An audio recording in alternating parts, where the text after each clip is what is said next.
My husband's funeral was silent. Beside the grave, I received a message. I am alive. I am not in the coffin. I asked, who are you? I cannot say. They are watching us. Don't trust my brother. Then I discovered the truth. Before I continue this story, let me know where you are watching from in the comments below. Hit like and subscribe if you have ever had to stand up to a family who underestimated your intelligence.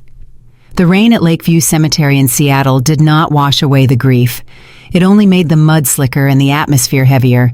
I stood under a black umbrella, my heels sinking slightly into the wet earth. My name is Harper. I am 31 years old, and I make my living finding things people try to hide. As a forensic accountant, I track illegal wire transfers, hidden assets, and tax fraud. But today, I could not track the logic of my own life. 6 feet in front of me lay a mahogany casket worth $12,000. Inside, it was supposed to be Liam, my husband of 3 years. The police report said his car went off a cliff on Highway 101 and burst into flames. Dental records were inconclusive due to the heat, but his wedding ring was found on the hand of the driver. Case closed. Tragic accident. To my left stood Victoria, my mother-in-law. She was draped in vintage Chanel morning wear, wailing loudly enough for the people in the back row to hear. Every sob felt calculated. She clutched a lace handkerchief to her dry eyes and leaned heavily on her walking stick, though she played tennis 3 times a week. She paused her performance only to glare at me. Her eyes swept over my simple black dress, judging the fabric, judging my lack of tears. She leaned in close, her breath smelling of peppermint and malice. You are cold as ice. Harper, my son is being lowered into the ground, and you stand there like you are waiting for a bus. I did not respond. I was not crying because I was in shock. Or perhaps deep down my subconscious was already analyzing the data, telling me something did not add up. Liam had been acting strange for weeks, withdrawing cash, taking calls in the garage. That was when I felt it. A vibration against my hip bone. My phone was in my coat pocket, set to silent. I ignored it. It buzzed again and again, a persistent rhythmic pattern that demanded attention. I slipped my hand into my pocket and tilted the screen just enough to see. The contact name made my breath catch in my throat. It read, Liam. My heart hammered against my ribs like a trapped bird. I unlocked the screen. The text message was time-stamped 1 minute ago. It read, I am still alive. I am not in the coffin. Do not trust Marcus. My grip tightened on the phone until my knuckles turned white. I looked up, scanning the crowd of mourners. My eyes landed on Marcus, Liam's adopted brother. He was standing on the opposite side of the grave, away from Victoria and the rest of the family. Marcus was 30 years old, a black man in a sea of white faces, always the outsider in the family dynamic. He wore a dark wool coat, his hands deep in his pockets. He was not looking at the coffin. He was looking directly at me. His expression was unreadable, his jaw set tight. He saw me check my phone. His eyes narrowed. I looked back at the screen. A second message appeared. Act normal. They are watching. The priest threw the first handful of dirt onto the casket. The sound was like a gavel striking a desk. Judgment Day had arrived, but not for Liam. For me. The reception was held at Victoria's estate on Mercer Island. It was a sprawling, cold mansion that looked more like a museum than a home. The catering alone must have cost $5,000, despite Victoria complaining about money constantly. I had barely stepped through the front door when Victoria's personal assistant, a nervous woman named Sarah, tapped me on the shoulder. Mrs. Vance needs to see you in the library immediately. The family lawyer is here. I frowned. We just buried him 2 hours ago. Can this not wait until tomorrow? Sarah shook her head. She says it is urgent. I walked into the library. The room smelled of old paper and expensive scotch. Victoria sat behind the massive oak desk that used to belong to her late husband. She looked like a queen holding court. Beside her sat Mr. Henderson, the family attorney, looking uncomfortable. Marcus was standing in the corner, leaning against a bookshelf, his arms crossed. He watched me enter, his gaze heavy and suspicious. I remembered the text. Do not trust Marcus. Sit down, Harper, Victoria commanded. She did not offer me a drink. "We need to discuss the estate," Mr. Henderson said, clearing his throat. He shuffled a stack of papers. Liam did not leave a formal will, which means the state laws of intestacy apply. However, the situation is complicated by the debts. Debts, I repeated. My forensic accountant brain switched on. Liam was a real estate developer. He made good money, or at least he told me he did. "Significant debts," Henderson said. He slid a piece of paper across the desk. I picked it up. It was a summary of liabilities. My eyes scanned the numbers. 3 credit cards maxed out, a personal loan from a private lender, a second mortgage on our condo. The total at the bottom of the page was $580,000. "This is impossible," I said, keeping my voice steady. "We have separate finances for day-to-day expenses, but I see the joint account statements. We are not in debt." Henderson pulled another document. "These loans were taken out in both your names. Harper, your signature is on the promissory notes." He showed me the photocopies. I stared at the signature. It looked like mine. It had the same loop on the H and the same sharp slant. But I knew ink pressure and stroke order better than anyone. I looked at the date. 6 months ago. I was in Chicago for a conference that week. "I did not sign this," I said. "This is a forgery." Victoria slammed her hand on the desk. "How dare you? My son is barely cold in the ground, and you are accusing him of fraud. You were the one spending money on designer shoes and vacations. Liam was trying to keep you happy." I looked at her. "I buy my own shoes, Victoria. I make $145,000 a year. Liam knew that." "It does not matter," Victoria snapped. "The debt is in your name now. The bank will come for the condo. They will come for your assets." "But there is a solution." She leaned forward, her eyes gleaming with a predatory light. "The life insurance policy," she said. I paused. Liam had a policy worth $2.5 million. I was the sole beneficiary. "You need to sign the payout over to the family trust," Victoria said. "We will use it to pay off Liam's debts. The rest will go into a fund to maintain this estate and support me as his mother. It is what Liam would have wanted." I looked from Victoria to Henderson and then to Marcus in the corner. Marcus hadn't moved. He was just watching, analyzing. "So let me get this straight," I said, my voice dropping an octave. "You want me to take the $2.5 million that is legally mine and use it to clean up a mess of $500,000 in debt that I did not create, and then give you the remaining $2 million. "It is family money," Victoria hissed. "You are just a guest in this family, Harper. You always have been. You should be grateful we are not suing you for distress." I stood up. The chair scraped loudly against the hardwood floor. "I am not signing anything," I said. Victoria stood up too, her face flushing red. "You have no choice. If you do not sign, I will drag this out in probate court for years. I will freeze every asset you have. I will make sure you lose your job. I know people on the board of your firm." I laughed. It was a cold, dry sound. "You are forgetting what I do for a living, Victoria. I look at documents for a lie, and I am looking at one right now." I picked up the death certificate lying on the desk. Cause of death, blunt force trauma and thermal injuries. Identification by personal effects. No autopsy performed due to severity of burns. I looked her dead in the eye. "Why was there no DNA test, Victoria? Why was the casket closed so quickly? Why did the coroner release the body within 24 hours of a major accident?" Victoria's eyes widened slightly. A flicker of fear, or just rage. "Do not speak to me about procedures," she spat. "I am not releasing the insurance money," I said firmly. "Not until I see a full police report and a DNA confirmation that the body in that ground is actually Liam." There was a silence in the room, a dangerous silence. Then Marcus spoke for the first time. His voice was deep rumbling from his chest. "She is right, Mother. It is a lot of money. We should be sure." Victoria spun around to glare at him.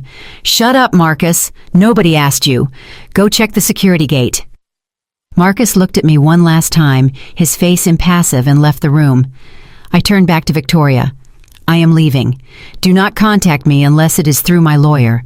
And if I find out you forged my signature on any other documents, I will not just sue you. I will have you arrested." I turned and walked out of the library. My heart was pounding so hard I could hear it in my ears. I walked fast through the hallway, past the guests drinking expensive wine and eating shrimp canapes. I needed to get to my car. I needed to breathe. I stepped out into the rain. The valet brought my car around. I got in, locked the doors, and threw my phone onto the passenger seat.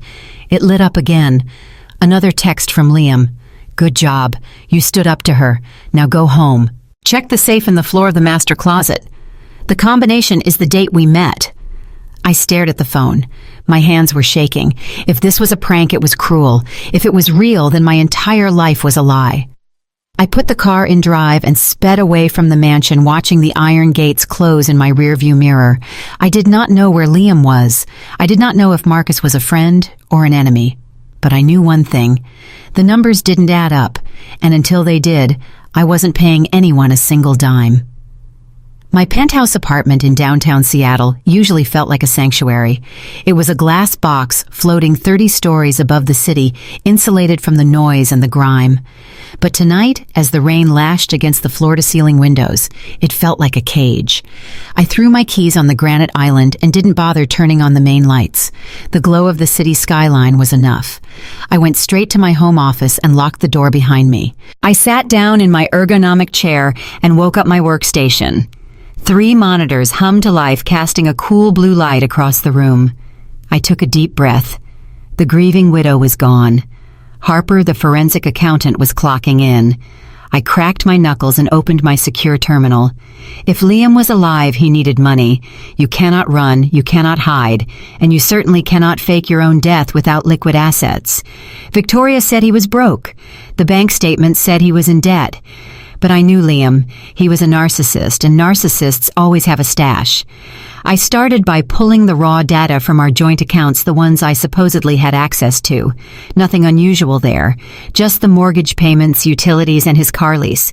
But then I ran a script to look for cross-linked transfers. I was looking for what we call layering in the industry. Moving money through multiple accounts to distance it from its source. It took me 40 minutes to find the first thread. It was a small recurring payment of $12 a month to a cloud storage service I didn't recognize. It wasn't Dropbox or Google. It was a secure encrypted server based in the Cayman Islands. I traced the payment source. It wasn't coming from his checking account. It was coming from a prepaid debit card. I leaned closer to the screen. To fund a prepaid card, you need a source. I ran a backward trace on the card number. It was linked to a shell company called Horizon Ventures LLC. I typed the name into the state registry database. No results. I tried Delaware. No results. Then I tried Nevada. Bingo. Horizon Ventures was registered 6 months ago. The registered agent was a generic legal firm in Las Vegas, but the principal officer was listed as Arthur V. Arthur was Liam's middle name. V for Vance. He wasn't even trying to be clever. He was arrogant. He thought I would never look. I hacked into the transaction history of Horizon Ventures. My heart stopped. 3 days before the accident, the account had a balance of $50,000. Then the frenzy began. I scrolled through the log, my eyes widening. October 12th, 2 p.m. A withdrawal of $500 from an ATM in Bellevue. October 12th, 2:40 p.m. Another $500. A different ATM 3 blocks away. October 12th, 3:15 p.m. $500. He was smurfing, structuring his withdrawals to stay under the reporting radar, but doing it in a panic. He hit 20 different ATMs in a 40-mile radius over the course of 8 hours. He was driving in circles, draining the account cash by cash.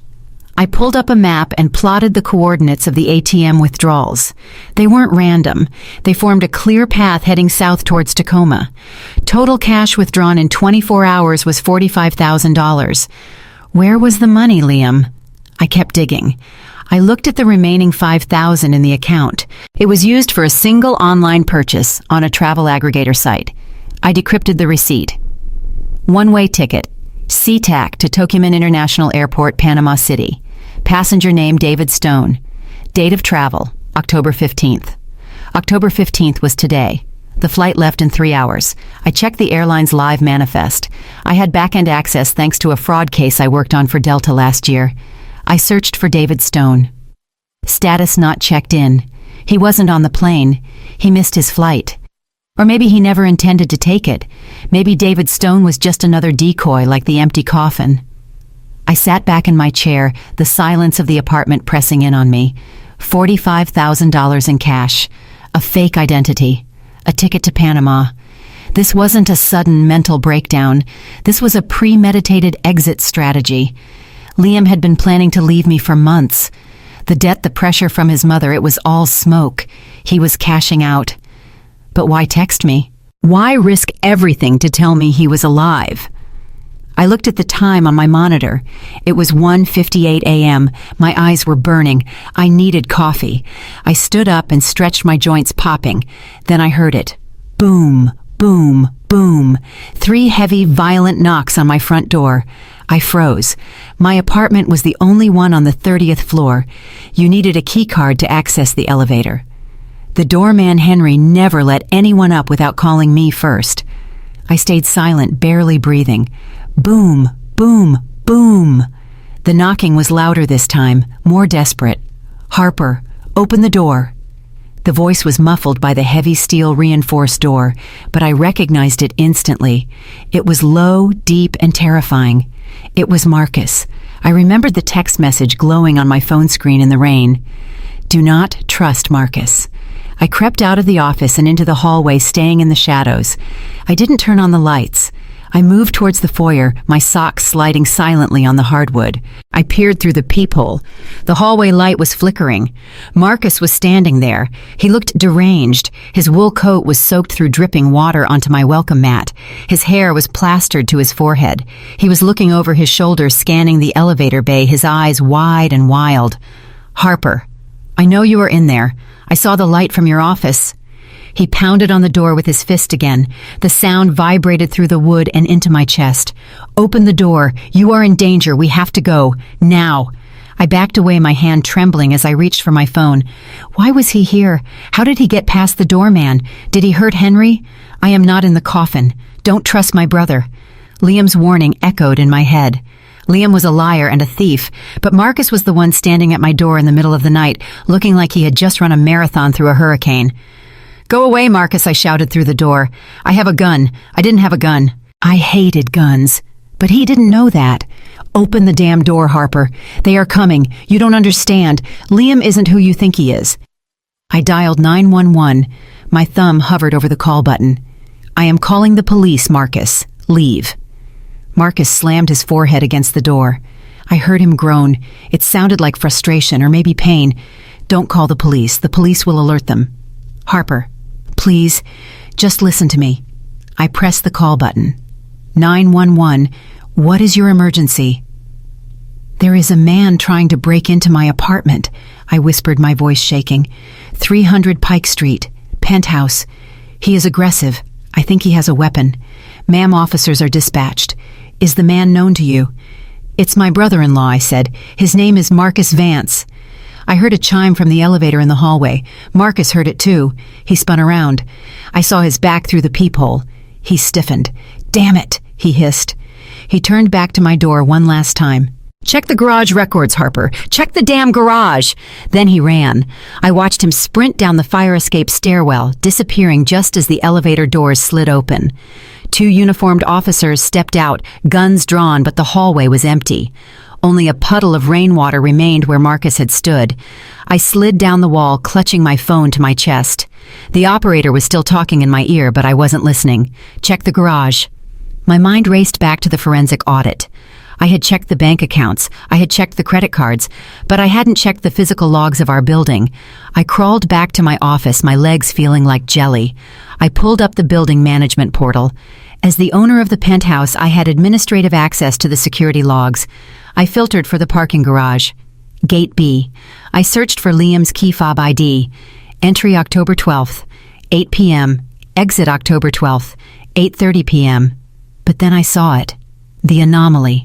Entry October 14th, 3 a.m. Exit October 14th, 4 a.m. October 14th. That was yesterday. That was the day after Liam died. Someone used Liam's key fob to enter our garage 24 hours after his car allegedly burned off a cliff. And they didn't park in our spot. They parked in spot B42. I checked the tenant list. Spot B42 was leased to a company, Horizon Ventures LLC, the same shell company that laundered the $45,000. Liam had been in my building. He had been right under my feet while I was planning his funeral. And Marcus knew. Marcus knew about the garage. Was Marcus trying to warn me, or was he trying to lure me out so they could finish what they started? I looked at the time, 2:15 a.m. The police were knocking on my door now to take my statement. I wiped my face, composed my features, and stood up. I wouldn't tell them about the text. I wouldn't tell them about the money. And I certainly wouldn't tell them about the garage. Because if Liam was alive and Marcus was running and the police were potentially compromised, then I was the only person on this chessboard who could see the whole board. I walked to the door to let the officers in, but as I reached for the handle, my phone buzzed again. Third text. Did you find the money? Good. Now pack a bag. You have 30 minutes before they come back. I did not pack clothes. I packed leverage. I grabbed my black leather tote bag and filled it with the essentials. My encrypted hard drive, my passport, a burner phone I kept for emergencies, and a small velvet pouch containing my grandmother's diamond earrings. Then I took the service elevator down to the garage. I didn't take my car. It was too conspicuous, and if Marcus was right, it might be tracked. I took an Uber to the financial district. The destination was not a regular bank branch. It was the private wealth division of Sovereign Pacific, located in a steel and glass fortress on 4th Avenue. It was one of the few places in Seattle that offered 24-hour access to safety deposit boxes for high net worth clients. I walked through the revolving doors, the air conditioning hitting my face like a slap. The security guard at the desk nodded at me. He didn't ask for ID. He knew my face. I scanned my palm on the biometric reader at the elevator bank and pressed the button for the basement vault. As the elevator descended, I caught my reflection in the polished metal doors. I looked tired. My eyes were shadowed, my skin pale against my black coat. To the world, and especially to the Vance family, I was Harper the tragic widow, Harper the charity case, Harper the girl from the wrong side of the tracks who got lucky marrying the golden boy Liam. Victoria liked to tell her friends that she rescued me. She said I was a struggling accountant when Liam found me. She called me a gold digger behind my back, whispering that I was only interested in the Vance family name and their real estate empire. I let out a short, bitter laugh that echoed in the empty elevator. If only they knew. The elevator doors slid open to reveal a room of white marble and chrome. I walked to booth number 4 and typed in my code. A robotic arm retrieved my box from the wall. I sat down at the private viewing table and opened the lid. Inside lay the truth of my existence. There were stacks of documents, deeds, bonds, and a ledger. I was not poor. I never had been. My grandmother Nana Rose was a quiet woman who lived in a small house in Oregon. She wore thrift store clothes and clipped coupons until the day she died. But Nana Rose was also a genius investor who bought Apple and Microsoft stock in the 80s and never sold a single share. When she passed away 5 years ago, she didn't leave her fortune to my parents, who were reckless spenders. She left it all to me. $4.2 million. I ran my fingers over the account summary I had printed last week. The trust was irrevocable and protected. It was my safety net, my iron dome, and there was more. The document underneath the ledger was the deed to the penthouse I currently lived in. Victoria and Liam thought the condo was mortgaged to the hilt. They thought the bank owned it. They thought if I stopped making payments, we would be on the street. They were wrong. I had bought the penthouse outright with cash 3 years ago. I purchased it through a shell company called Nebula Holdings LLC. I appointed a lawyer as the nominee manager, so my name appeared on 0 public records. I even set up a fake mortgage payment every month that transferred money from my personal account to my own LLC account just to keep up the appearance that I was paying a loan. I did this because I knew Liam. I loved him, or I thought I did, but I knew he was terrible with money. He was a gambler. He was impulsive. If he knew I was a multimillionaire, he would have drained me dry. So I played the role of the frugal wife. I let him think we needed to budget. I let Victoria sneer at my lack of designer handbags. I was not a gold digger. I was the vault. I took a deep breath and looked at the papers. This was my power. The Vances were drowning in debt, desperate for a $2 million insurance payout. Meanwhile, I could buy and sell their entire pathetic lives 3 times over without breaking a sweat. But money could not buy answers. It could not tell me why my husband faked his death. It could not tell me if the man I married was a monster. I took a stack of cash from the box. $10,000 in hundreds. Emergency funds. I put the money in my tote bag and closed the box. I felt a little steadier, a little more in control. I walked out of the vault and back into the lobby. The morning sun was just starting to break through the gray clouds, casting long shadows across the marble floor. I felt a vibration in my pocket. I froze. Not again. I pulled out my phone. It was not a text from Liam this time. It was an email. The sender address was a string of random numbers and letters at protonmail.com, an encrypted service. The subject line was just my name. Harper. I opened it. There was no text in the body of the email, just an attachment. A photo. My stomach dropped. The world seemed to tilt on its axis. The photo was of me. It was taken from a high angle looking down. It showed me standing at the viewing table inside the private vault downstairs. It showed the open safety deposit box. It showed the stacks of papers. And most terrified of all, it showed the stacks of cash I had just put in my bag. The timestamp on the photo was 2 minutes ago. I spun around, scanning the lobby, scanning the mezzanine. The bank was empty except for the guard and a teller. There were no security cameras inside the private viewing booths. That was the whole point of the service. Privacy. How did they get this angle? I zoomed in on the photo. The perspective was from above, high above. I looked up at the ceiling of the vault booth in my memory. There was a vent, an air conditioning vent. Someone had planted a camera in the ventilation shaft of the bank vault. I looked back at the email. A second message popped up. I see you, Harper. I see the money. You are not as poor as you pretend to be. I typed back, my fingers trembling. Who is this? The reply came instantly. I am the one who knows where the body is. My heart hammered against my ribs. What body? Liam's body, or what is left of it? I swallowed hard, the bile rising in my throat. What do you want? $500,000. Wire transfer. Bitcoin. I don't care. Send it to this wallet address in the next 60 minutes. I stared at the screen. $500,000. It was a lot of money, but I had it. I could pay it. But that wasn't the point. If I pay you, I typed, what do I get? You get the location of the real Liam, and you get to know why he did it. I hesitated. Or the email continued. I send this photo to Victoria. I send it to the IRS. I send it to Liam's creditors. They will rip you apart, Harper. They will sue you for hiding assets. You will lose everything. I looked around the lobby again. I felt exposed, naked. Someone was watching me right now. Maybe from the street. Maybe from a car parked outside. I needed to get out of here. I gripped my bag tighter. I had the $10,000 cash. I had the leverage documents. But now I had a blackmailer who knew my deepest secret.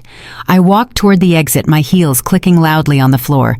I pushed through the revolving doors and stepped onto the busy sidewalk. The city noise washed over me. Cars, honking people, talking, the smell of coffee and exhaust. I didn't go to the Uber waiting for me. I turned left and started walking, blending into the crowd of morning commuters. I needed to think. The email buzzed again. TikTok Harper, 59 minutes. I stopped at a crosswalk.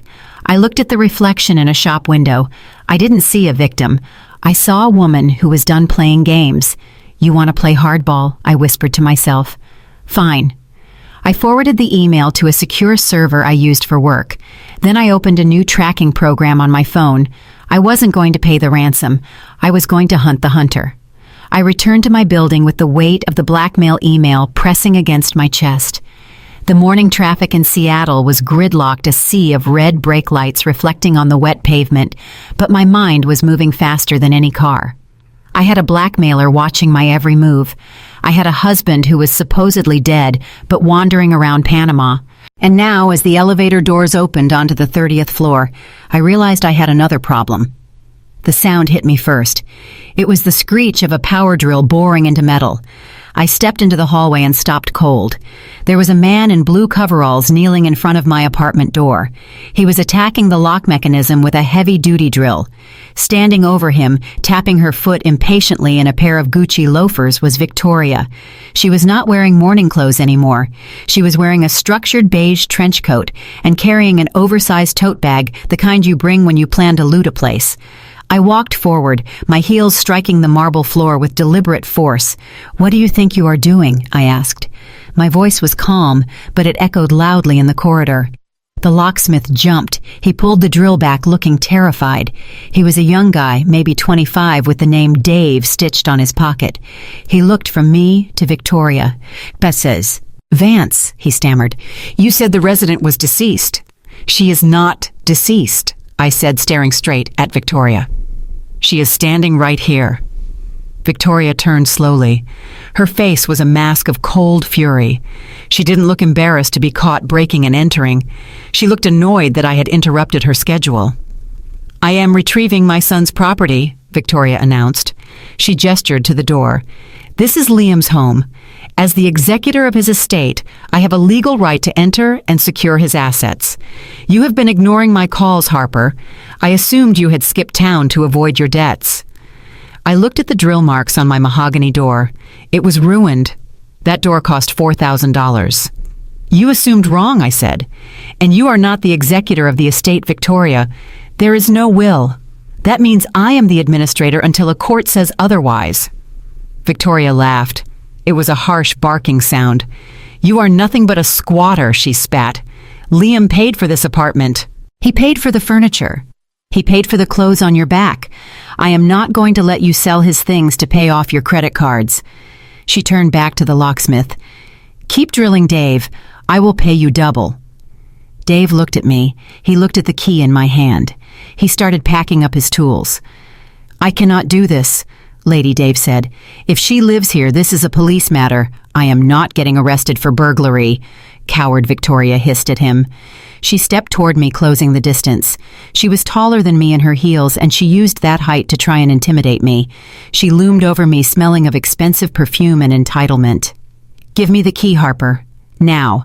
I am going inside to get Liam's watch collection and his laptop, and I am going to check the safe. I know he kept cash in there." I stood my ground. I didn't blink. "You are not going inside," I said, "and you seem to be confused about how property law works." I reached into my tote bag. I didn't pull out the blackmail money. I pulled out a single crisp document I had just retrieved from the bank vault. It was a copy of the property deed. I held it up in front of her face. "Read it, Victoria." She snatched the paper from my hand. Her eyes scanned the document. Her brow furrowed. "Nebula Holdings, LLC," she read aloud. "What is this? Liam didn't have a company called Nebula." "No," I said. "He didn't. I did." I stepped closer, lowering my voice so only she could hear. "I bought this apartment 3 years ago. I paid in cash. Liam never put a dime into this place. His name is not on the deed. His name is not on the mortgage because there is no mortgage. This entire penthouse belongs to Nebula Holdings, and I am the sole proprietor of that company." Victoria stared at the paper, her hands shaking slightly. The reality was crashing down on her.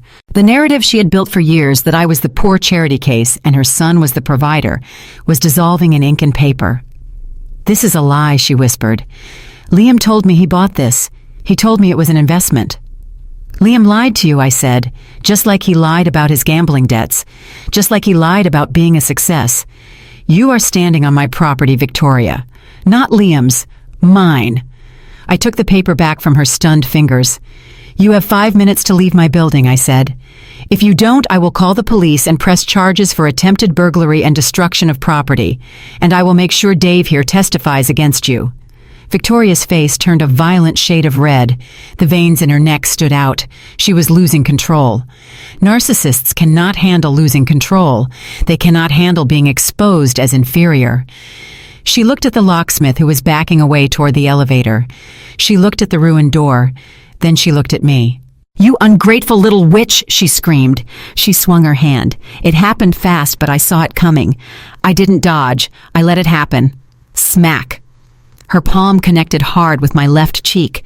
The sound was sharp and loud, echoing off the stone walls. My head snapped to the side. The sting was immediate and hot, radiating from my jaw to my ear. I tasted a metallic tang of blood where my tooth had cut my inner lip. Silence fell over the hallway.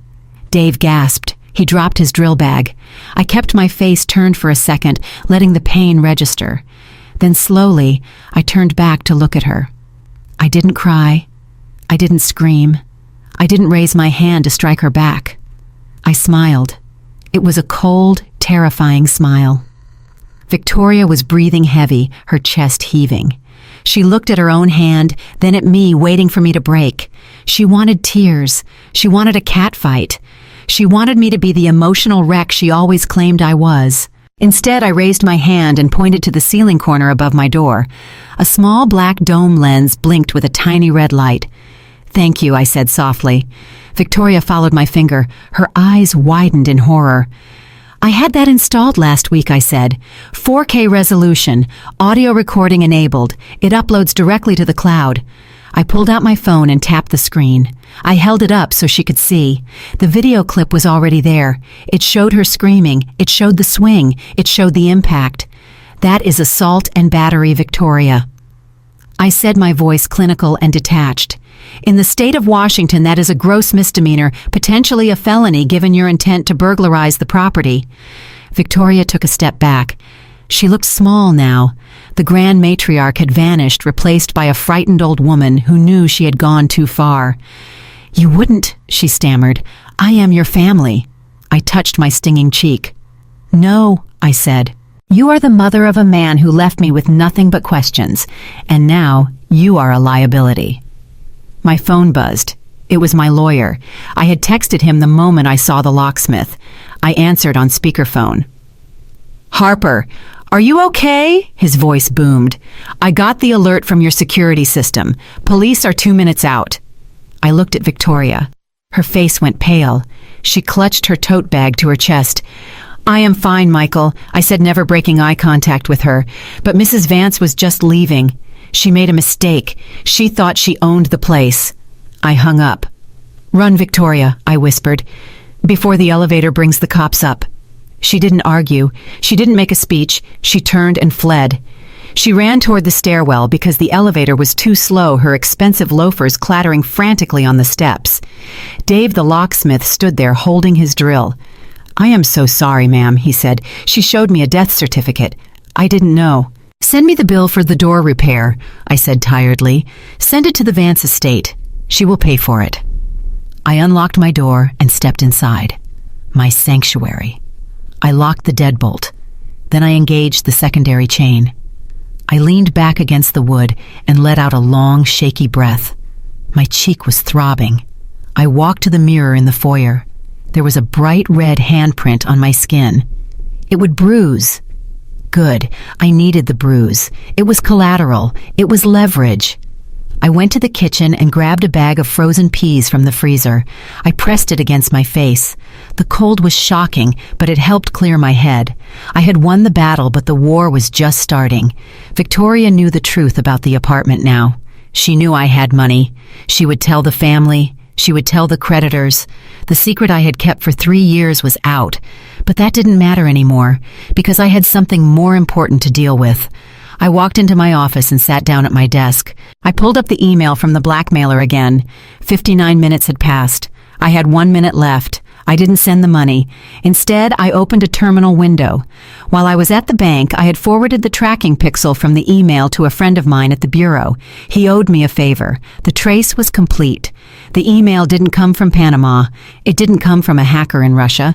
It came from a static IP address in downtown Seattle. I zoomed in on the map. The location pin dropped onto a building I knew well. It was a luxury apartment complex in Belltown. The Spire. And I knew who lived in the Spire. I grabbed my coat. My cheek hurt, but my resolve was harder than diamond. The game had changed. I wasn't the victim anymore. I was the hunter, and I was coming for them. Night had fallen completely over Seattle. The city lights were blurred by the relentless rain streaking down my floor-to-ceiling windows. I stood in the center of my living room, the address of the Belltown apartment complex burning in my mind. I was ready to leave. I was ready to drive over there and confront whoever was playing games with my life. But the house had other plans. It started with a click, a subtle mechanical sound from the hallway. Then the recessed lighting in the kitchen flickered. Once. Twice. I ignored it at first. The storm outside was severe. Power surges were common. I grabbed my keys and headed for the door. Then the temperature dropped. I felt the air conditioning vent above me blast a stream of freezing air. I frowned. I had set the thermostat to 72 degrees. I walked over to the smart panel on the wall to adjust it. The screen was locked. A red padlock icon pulsed in the center. The numbers on the display were scrolling down rapidly. 65, 60, 55, system override, a robotic voice announced from the hidden speakers. I tapped the screen. Aria reset temperature to 72. Access denied, the voice replied. My skin prickled. This wasn't a glitch. Someone had remote access to my home automation system. Then the lights went out completely. I stood in the pitch black, my heart rate accelerating. The only light came from the city glow outside. Then the music started. It began softly, a piano melody drifting through the surround sound speakers. My stomach turned over. I knew this song. Every note was like a knife to the gut. It was Unchained Melody. It was the song Liam and I had danced to at our wedding. The volume began to rise, slowly, steadily. Oh, my love, my darling. The voice of the singer filled the dark apartment, distorted and bass heavy. Stop it, I yelled at the empty room. Aria, stop music. The system ignored me. The volume kept climbing. It was deafening now, shaking the floorboards. The lights began to strobe. Blinding flashes of white LED cut through the darkness, synchronized with the beat of the song. It was disorienting, nauseating. A psychological assault designed to induce panic. I covered my ears, stumbling toward the kitchen island. My phone, which I had placed on the counter, lit up. The screen was the only steady thing in the chaos. A new text message from Liam. I grabbed the phone, shielding my eyes from the strobing lights. Marcus is coming for you. He killed me to take the company. He is on his way to finish the job. Run, Harper. Run now. The words swam before my eyes. Marcus. It made sense. Marcus was the one who warned me not to trust him. Was that reverse psychology? Marcus was the one who showed up at my door last night. Marcus knew the codes to the garage. Was he the hacker? Was he the one controlling the lights, tormenting me with my own wedding song while he came to silence me? I didn't have time to analyze the data. My fight-or-flight response kicked in, and I chose flight. I grabbed my bag and ran for the door. The music followed me into the hallway, muffled only when the heavy door slammed shut behind me. I didn't wait for the elevator. I ran for the fire stairs. I descended 30 flights of concrete steps, my breath hitching in my throat. My legs burned, but fear was a powerful fuel. I needed to get to my car. I needed to get to a police station. I burst out into the parking garage on the basement level. It was cold and damp, smelling of gasoline and exhaust. The fluorescent lights buzzed overhead, casting long, eerie shadows between the rows of parked cars. My Range Rover was parked in spot A1. I fumbled for my keys, my hands shaking so bad I dropped them once. I snatched them up, looking over my shoulder. Every shadow looked like a man. Every sound was a footstep. I unlocked the car and threw myself into the driver's seat. I slammed the lock button immediately. Safe. I was safe inside the steel cage. I jammed the key into the ignition and the engine roared to life. I checked the rearview mirror to back out. My heart stopped. There was a pair of eyes staring back at me from the darkness of the back seat. A hand reached out from the shadows, a black-gloved hand. I screamed. I didn't think. I reacted. I reached into my purse on the passenger seat and grabbed the canister of pepper spray I always carried. The figure in the back lunged forward, grabbing my shoulder. "Harper, wait!" a deep voice shouted. I spun around in my seat, aiming the canister at his face, and pressed the trigger. A jet of orange spray hissed into the air. The man groaned in agony, throwing his hands up to cover his eyes. He coughed violently, choking on the chemical fumes. I scrambled for the door handle, trying to get out, but his other hand shot out blindly and grabbed my wrist. His grip was like iron, but he didn't twist or pull. He just held me. "Harper, stop!" He wheezed, tears streaming down his face from behind his hands. "It is me. It is Marcus. Do not open the door. They are watching the exit." I froze. The pepper spray was filling the cabin, stinging my own eyes and throat. I looked at him. Marcus was curled up on my back seat, wearing a dark hoodie, incapacitated and gasping for air. If he wanted to kill me, he could have done it before I even started the car. He could have strangled me from behind. He didn't. He was just holding me in place. "Let me go." I coughed, my eyes watering. "Liam told me you killed him. He texted me." Marcus let out a ragged, bitter laugh that turned into a cough. "Of course he did," Marcus rasped. "That is his play, the hero and the villain. And guess which one I am?" He let go of my wrist. He wiped his streaming eyes with his sleeve, blinking rapidly in the red irritation. He reached into his pocket. I flinched, raising the pepper spray again. "No weapon," he said, his voice strained. "Just truth." He pulled out a small digital voice recorder. It looked old, scratched up. He held it out to me with a shaking hand.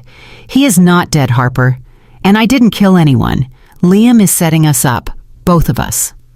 I looked at the recorder. Then I looked at the garage exit.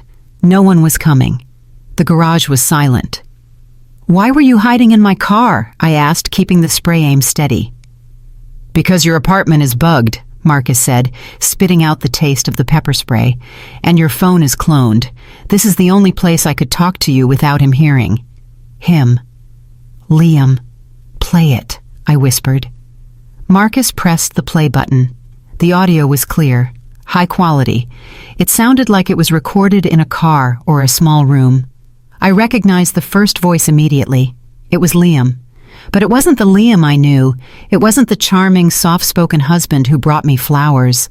The tone was arrogant, slurring slightly like he had been drinking. "Don't worry about the audit, baby," a woman's voice giggled. "Who is she?" I didn't recognize her. "But what about your wife?" the woman asked. "Harper. She is smart. Won't she figure it out?" Liam laughed. It was a cruel, dismissive sound that made my skin crawl. "Harper," he scoffed. "Harper is a calculator with legs. She has 0 street smarts. She is so grateful to be a Vance that she blindly signs whatever I put in front of her. She thinks I am a god because I saved her from her boring middle-class life." I felt a cold knot tighten in my stomach. Is that what he thought of me? A calculator with legs? And the debt, the woman asked. "That is the beauty of it," Liam said. "The debt stays with her. The 500 grand, the mortgage, all of it. I take the clean cash from the offshore accounts, and then in 6 months, when the insurance company pays out the death benefit, I get my cut of that too." But how, the woman asked. "You are dead." Liam's voice dropped lower, conspiratorial and nasty. "That is where Marcus comes in." My eyes flicked to Marcus in the rearview mirror. He was leaning his head back against the seat, eyes closed, listening to his own condemnation. Marcus, Liam continued. "The charity case. My parents only adopted him because it looked good for Dad's political campaign in the 90s. They never loved him. He knows it. He is angry. He is unstable." I held my breath. "The police will find evidence that Marcus tampered with my car brakes," Liam said. "A few planted emails, a few transfers to his account. It is a classic story. The jealous black sheep brother kills the golden child to inherit the kingdom. The cops will eat it up. He goes to prison for murder. Harper goes bankrupt paying my debts. And we are sipping margaritas in Panama." The recording ended with a click. Silence filled the car. The only sound was the hum of the engine and the ragged breathing of the man in my back seat. I lowered the pepper spray. My hand was numb. The narrative was perfect. It was exactly what society expected. The grieving, naive widow, the violent, ungrateful adopted brother, and the tragic hero Liam gone too soon. "He played us," I whispered. "He has been planning this for a year," Marcus said. He opened his red, swollen eyes. "He stole my identity to open those shell companies. That is why I ran last night. I found the paperwork in his desk. If the police find me, I am going down for fraud and murder." I looked at him. really looked at him. I saw the fear in his eyes, but also a deep, exhausted resignation. He was used to being the villain in their story. He expected me not to believe him, but I dealt in facts, and the fact was, Liam was a liar. The recording had his cadence, his vocabulary, his cruelty. I turned off the engine. The silence in the garage was heavy. "I am sorry I sprayed you," I said. Marcus managed a weak smile. "You have good aim." I took a deep breath. The panic was gone, replaced by a cold, hard rage. Liam had called me a calculator. He thought I was stupid. He thought I was weak. He was about to find out that a calculator is a dangerous thing when you know how to balance the equation. "We need to leave," I said. "Not in my car. It has a tracker. I found it yesterday." Marcus sat up. "You did?" I nodded. Liam underestimated me. He tracked my car. He hacked my house, but he forgot one thing. "What is that?" Marcus asked. I turned to face him fully. "I control the money, real money, not the scraps he was stealing." I opened the car door. "Get out, Marcus. We are taking the service elevator to the sub-basement. There is a delivery van leaving in 10 minutes. I know the driver. We are going to disappear." Marcus looked at me for a second, assessing. Then he nodded. "Where are we going?" he asked as he climbed out, wiping his face. I looked at the concrete ceiling, imagining the Spire apartment complex across town where the IP address originated. "We are going to verify a death," I said. "And then we are going to resurrect the truth." The back of the delivery van smelled of stale bread and diesel fumes. We were sitting on crates of catering supplies, rattling around in the dark as the vehicle navigated the potholes of downtown Seattle. I held my bag of cash and documents against my chest like a shield. Across from me, illuminated only by the blue glow of a laptop screen, sat Marcus. For 3 years, I had ignored this man. At family dinners, I sat next to Liam and listened to Victoria make jokes about Marcus's lack of ambition. They called him a drifter. They said he couldn't hold down a job. They said he was living off their charity in the pool house. I had nodded along, sipping my wine, complicit in their cruelty because it was easier than making waves. I was wrong. The man typing furiously on the keyboard in front of me was not a drifter. His fingers moved with a speed and precision that I recognized. It was the same intensity I had when I was auditing a complex fraud case. I leaned forward, trying to steady myself as the van took a sharp turn. "You are not just browsing the web," I said. "What are you doing?" Marcus didn't look up. His eyes were scanning lines of code cascading down the screen. "I am isolating the packet data from the text messages," he said. His voice was calm, completely different from the desperate man in the garage. "I thought you were unemployed, Marcus. Victoria said you dropped out of community college." Marcus let out a short, dry laugh. He hit the enter key with a flourish. "Victoria thinks the internet is magic," he said. "I didn't drop out. I was recruited. I work as a senior penetration tester for a cybersecurity firm in Bellevue. I make $180,000 a year." I stared at him. The number hung in the air. It was more than I made. "Why do you let them treat you like a beggar?" I asked. "Because it is safer," Marcus said. He finally looked up at me. "If they think I am useless, they don't look at what I am doing. If they knew I had money, they would try to control it. Just like they try to control you. And just like Liam tried to control everything." He turned the laptop around so I could see the screen. It was running a sophisticated network analysis tool. "Liam is arrogant," Marcus said.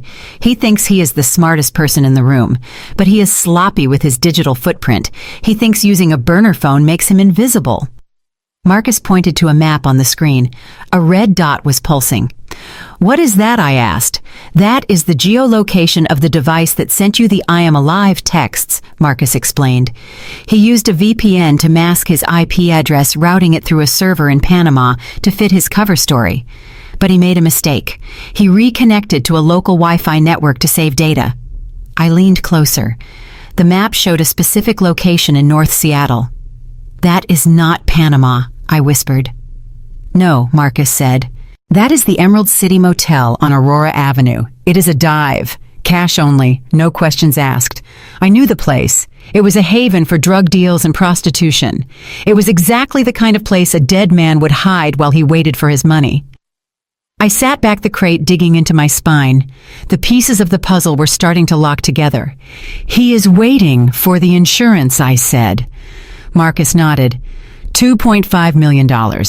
That is the endgame. It all made sense now. The harassment, the threats, the urgency. "He cannot touch the money until the insurance company releases it," I said, thinking aloud. "And the insurance company won't release a dime until the investigation is closed. They need a death certificate, which they have. But for a payout this size, they need the primary beneficiary to sign a claimant statement swearing that the death was accidental and not suspicious." "That is you," Marcus said. "Exactly," I said. "If I refuse to sign or if I raise red flags, the money stays frozen. He is terrorizing me to force me into submission. He wants me scared. He wants me to sign the papers just to make it all stop. He needs you to be the grieving, helpless widow," Marcus said. "He needs you to take the debt and give him the cash." I felt a surge of anger, so hot it almost burned. Liam had calculated everything. He had bet on my fear. He had bet on my compliance. He had looked at our marriage and seen nothing but a business transaction he could exploit. But he forgot who he was dealing with. He forgot that I spent my days hunting people who tried to cheat the system. I looked at Marcus. The animosity I had been trained to feel toward him was gone. In its place was a strange, jagged kind of respect. We were both outcasts. We were both the scapegoats of the Vance dynasty. And now we were the only two people who knew the truth. So I said, "We know where he is. What do we do? Call the police." Marcus shook his head. "Not yet. We don't have enough physical proof. If we call the cops to a motel and he isn't there, or if he has a fake ID, he walks. And then he disappears for good. We need to catch him in the act. We need to record him admitting it." The van came to a sudden halt. The driver, Marcus's friend, banged on the partition. "We are clear," the driver shouted. "Drop-off point in 2 minutes." Marcus closed his laptop and shoved it into his backpack. He looked at me, his expression serious. "You said you found an IP address for the blackmailer too, right? The email with the photo." "Yes," I said. "The Spire, luxury apartments in Belltown." Marcus frowned. "That is high-end. That is not a motel on Aurora. So we have 2 locations," I said. "The motel where Liam is hiding, and the apartment where someone is watching me. It is a 2-pronged attack," Marcus said. "Liam is the muscle, but someone else is the brains, or maybe just the bankroll." The van doors swung open, revealing a quiet alleyway behind a strip mall. The rain had stopped, leaving the pavement slick and black. We stepped out. The air was cold. I checked my watch. It was 4 a.m. "We have to split up," I said. It was a risky decision, but we didn't have a choice. Marcus looked at me doubtfully. "That is dangerous." I held up my phone. "I have the location of the blackmailer at the Spire. I need to know who is in that apartment. I need to know who took that picture of me in the bank vault. And I will take the motel," Marcus said.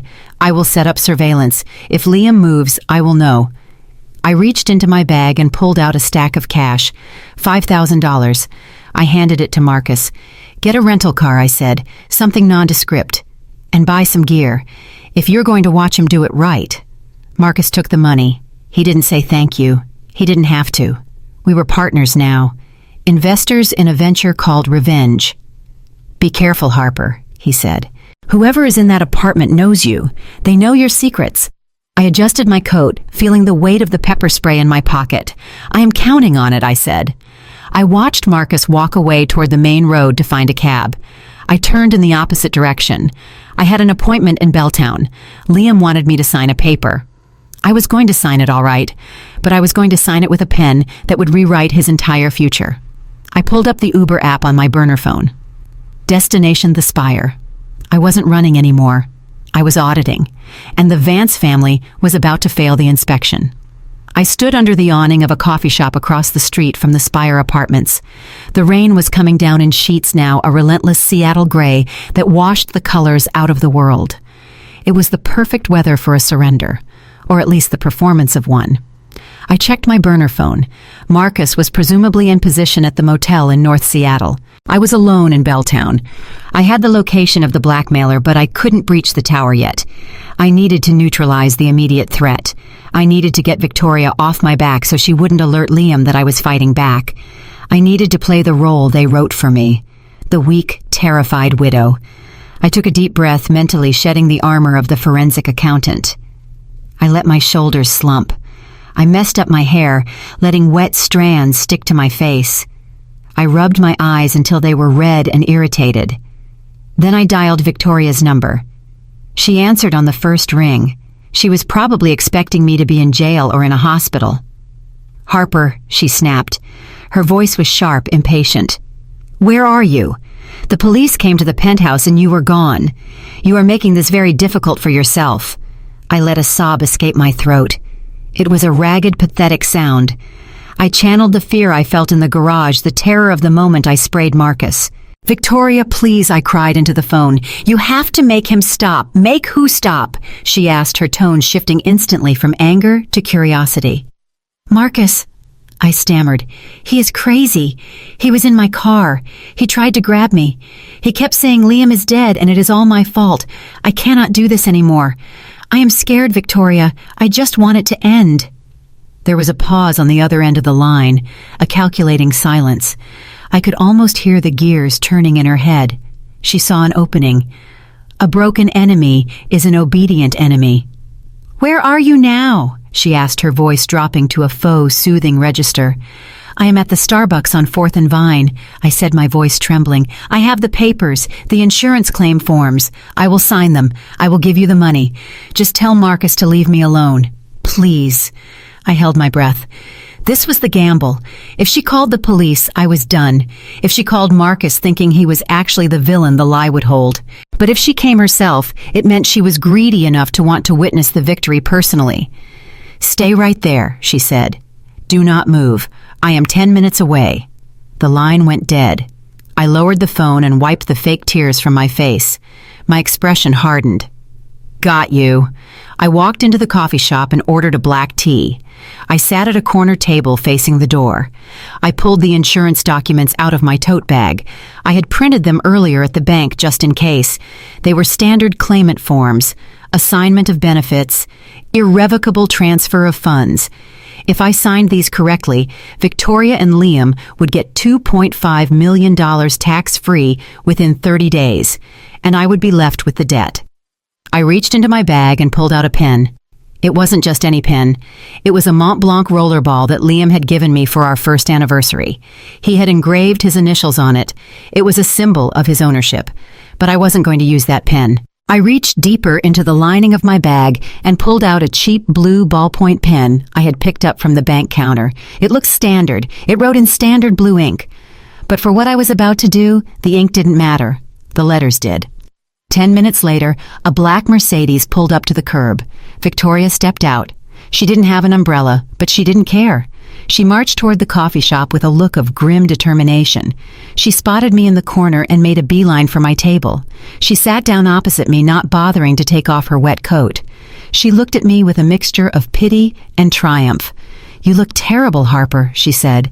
"I tried to sleep, but the music kept playing," I whispered, keeping my eyes downcast. "The house. It was haunted." Victoria waved her hand dismissively. "It is just stress. And Marcus. He has always been unstable. We should have cut him off years ago." She reached across the table and placed her hand on mine. Her skin was cold. "You are doing the right thing, Harper. Liam, he would want you to be safe. He would want the family to handle the finances. You were never good with pressure." I looked up at her, making my eyes wide and pleading. "But why does Marcus say Liam is alive?" I asked. "Why did he text me?" Victoria froze. Her eyes flicked away from mine for a fraction of a second. "Marcus is sick," she said quickly. "He is delusional. He is trying to confuse you." "But," I pressed, leaning in closer. "Last night when I was praying, I felt Liam. I felt like he was close. Like he wasn't really gone." Victoria's mask slipped, just for a moment. A flash of panic crossed her face. She leaned in, her voice lowering to a whisper. "He is close, Harper. His spirit is very powerful. He is watching us right now. He wants this resolved. He needs the money. I mean, the estate needs the money to rest in peace." She had stumbled. She said, "He needs the money, not the estate. I saw it." I filed it away. "Just sign the papers, Harper," she urged, pushing the document toward me. "Then you can go stay at a hotel. I will deal with Marcus. I will make sure he never bothers you again." I looked at the document. The header read, "Claimant Statement. Life insurance proceeds." I picked up the blue bank pen. My hand shook intentionally. "I just want it to be over," I whimpered. I put the pen to the paper. The tip touched the signature line. Victoria held her breath. She was staring at the paper so intensely, I thought she might burn a hole in it. This was her payday. This was the moment she won. I started to write. H-A-R-P-E-R. I wrote slowly, laboriously. Then I paused. "What about the debt?" I asked, lifting the pen. "The $500,000, we will pay it," Victoria said, her voice strained with impatience. "The trust will cover everything. Just finish the signature." "Promise me," I said. "I promise. Just sign the damn paper." She slammed her hand on the table. People in the coffee shop turned to look. I flinched, acting terrified. Okay, I said. I put the pen back down. I finished the name. V-A-N-C-E. I drew a line underneath it. I pushed the paper toward her. Victoria snatched it up. She didn't even look at me. She stared at the signature, checking to make sure it was legible. She smiled. It was a grotesque, greedy smile that showed too many teeth. "Finally," she breathed. "You finally did something useful." She stood up, clutching the papers to her chest like a winning lottery ticket. "Go to a hotel, Harper," she commanded. "Send me the bill. But do not go back to the apartment. And do not talk to the police. If you talk to the police, Marcus might escalate."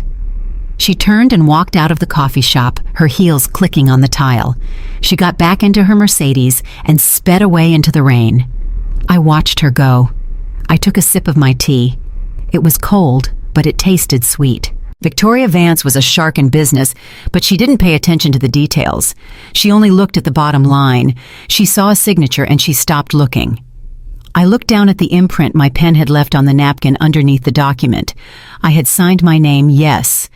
But my legal name, the name on my marriage certificate, the name on the insurance policy, and the name required for any binding financial document was Harper Jane Vance. Jane with a Y. I had just signed the document as Harper June Vance. It was a small difference, 4 letters. But in the world of forensic accounting and contract law, it was the difference between a valid contract and a piece of scrap paper. By signing with a false middle name, I had technically committed fraud, but I had done it under duress. I had video evidence of her slapping me. I had witness testimony of her screaming at me to sign. And most importantly, the insurance company would reject the claim because the name didn't match their records. It would take them weeks to process the rejection. Weeks where the money would stay frozen. Weeks where Liam would be sitting in that motel room waiting for a wire transfer that was never coming. He would get desperate. He would get sloppy. And when he realized the money wasn't coming, he would have to come out of hiding. I pulled out my phone and texted Marcus. "Me. The bait is taken. She has the invalid papers. The clock is ticking. Marcus good. I have eyes on the motel. No movement yet. Me. I am going into the Spire." I stood up and threw the cheap blue pen into the trash can. Victoria thought she had just robbed me. She didn't realize I had just handed her a time bomb. I walked out of the coffee shop and crossed the street toward the looming glass tower of the Spire. The blackmailer was on the 42nd floor. Apartment 42B. I didn't have a key card. I didn't have a weapon, but I had something better. I knew who was inside. I had run the background check on the owner of Unit 42B while I was waiting for Victoria. The apartment wasn't owned by a stranger. It wasn't owned by a random hacker. It was owned by a shell company called Golden Hour LLC. And the registered agent for Golden Hour LLC was a woman named Claire Reynolds. I knew that name. Claire Reynolds was my sister, my estranged sister, who I hadn't spoken to in 5 years. The sister who called me boring. The sister who introduced me to Liam at a charity gala. The pieces slammed into place with the force of a physical blow. Liam wasn't just cheating on me with a random woman. He was cheating on me with my own sister. And she was the one watching me. She was the one who took the photo in the bank. She was the one helping him destroy me. I stood in front of the intercom system of the spire. I pressed the button for Unit 42B. A voice crackled over the speaker. A female voice, smooth, arrogant, familiar. "Yes. Who is it?" I leaned in close to the microphone. "Hello, Claire," I said. "Open the door. We need to talk about your boyfriend." There was a long silence. Then the buzzer buzzed. The door clicked open. I pushed it open and stepped into the lobby. Family is complicated, people say. But my family wasn't complicated. They were criminals. And I was about to conduct the most aggressive audit of their lives. The port of Seattle at midnight was a graveyard of rusted metal and shipping containers. The rain here didn't wash things clean, it just made the grime slicker. I sat in the passenger seat of a rented Ford sedan, watching the red taillights of Victoria's Mercedes wind through the maze of stacked crates.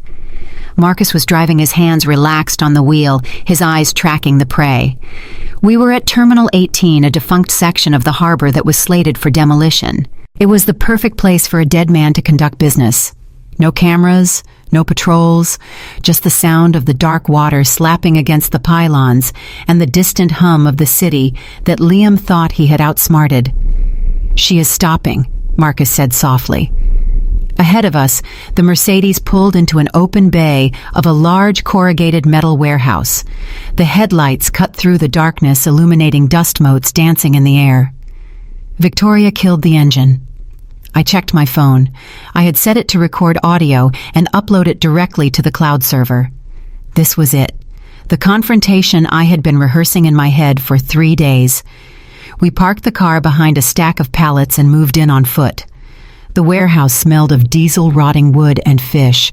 It was cold, a bone-deep chill that seeped through my coat. We crouched behind a rusted forklift, gaining a clear view of the center of the warehouse. Victoria stood by her car, clutching a silver aluminum briefcase. She looked small and terrified, her designer trench coat soaked at the hem. She kept looking around, jumping at the sound of settling metal. "Liam," she called out. Her voice echoed in the vast, empty space. "I am here. I have the money." For a long moment, there was only silence. Then a metal door on the upper gantry clanged open. Footsteps rang out on the metal stairs. Slow, deliberate, arrogant. A figure emerged from the shadows. My breath caught in my throat. It is one thing to know your husband is alive. It is another thing entirely to see him walking, breathing, and smiling just 3 days after you watched his casket being lowered into the ground. Liam looked healthy. Better than healthy. He looked triumphant. He was wearing a dark leather jacket and jeans, his hair perfectly styled. He didn't look like a man in hiding. He looked like a man on vacation. But he wasn't alone. A woman walked down the stairs behind him. She was wearing a red dress that was far too inappropriate for the weather, and her hand was resting casually on Liam's shoulder. I recognized the silhouette instantly. I recognized the walk. It was Claire. My sister, the owner of the apartment in the spire, the blackmailer, the mistress. I felt Marcus stiffen beside me. He reached out and squeezed my arm, a silent command to stay put. I bit my lip until I tasted blood. My husband and my sister. The two people who were supposed to be my family were the architects of my destruction. Liam reached the ground floor and spread his arms wide. "Mother," he said. His voice was smooth, lacking any trace of the warmth he used to fake for me. "You look like a drowned rat."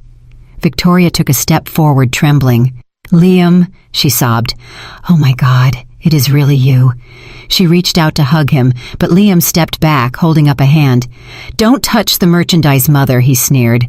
"I have a flight to catch in 2 hours. Did you bring the cash?" Victoria froze, hurt flashing across her face.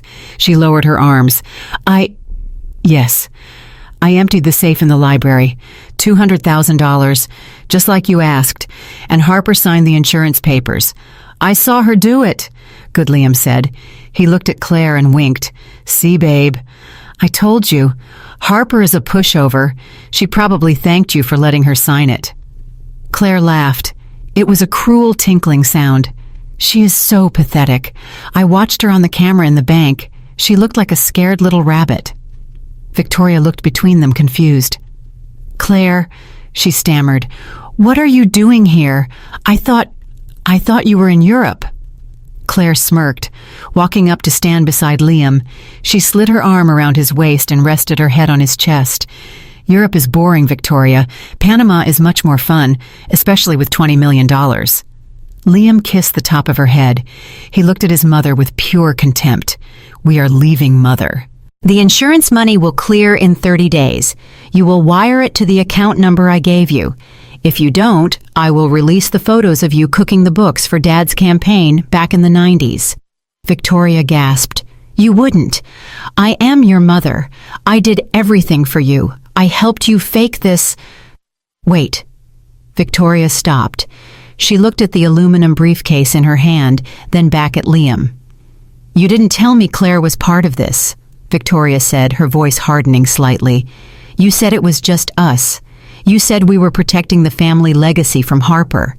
Liam rolled his eyes. He snatched the briefcase from her hand. Harper is the legacy now, Mother. She gets the debt. You get the scandal if you talk, and I get the freedom. Now get out of here before I decide to tie up loose ends. He turned to leave, gripping the handle of the briefcase. Wait, Victoria screamed. She grabbed his arm. You cannot just leave me. What about the body? The police? If they find out it wasn't you... Liam laughed. He shook her off violently, sending her stumbling back against the car. They won't find out, Liam said. His voice dropped, becoming dark and menacing. The forensic report says dental records were inconclusive, and they will stay inconclusive. But who was it? Victoria whispered, horror dawning in her eyes. Who is in the coffin, Liam? Liam shrugged, adjusting his leather jacket. Does it matter, he said. Just some homeless guy I found under the I-5 bridge. He was about my height. Same build. I offered him a hot meal and a ride. He was so grateful. I felt the bile rise in my throat. I clutched Marcus's arm so hard my nails dug into his jacket. You killed him, Victoria breathed. You murdered an innocent man. He was a nobody, Liam snapped. He was waste. I gave him a purpose. I put my wedding ring on his finger, knocked him out, and doused the car in gasoline. He never felt a thing. He died so I could live. That is the way the world works, Mother. The strong eat the weak. He patted the briefcase. And now, thanks to this cash, I'm going to eat very well. He clicked the latches of the briefcase. Let's check the count, babe, he said to Claire. He threw the lid open. I held my breath. Liam stared into the case. Claire leaned over, her smile fading. There was no money inside. The briefcase was filled with neatly cut stacks of newspaper. And on top of the pile sat a single yellow sticky note. Liam picked up the note. His face went purple with rage. What is this? He roared. Where is the money? He turned on Victoria. You senile old hag, you tried to cross me. Victoria shook her head frantically, backing away. No, I put the cash in there myself. I swear, Liam pulled a gun from his waistband, a black semi-automatic pistol. He aimed it right at his mother's chest. Where is it? He screamed. That was our cue.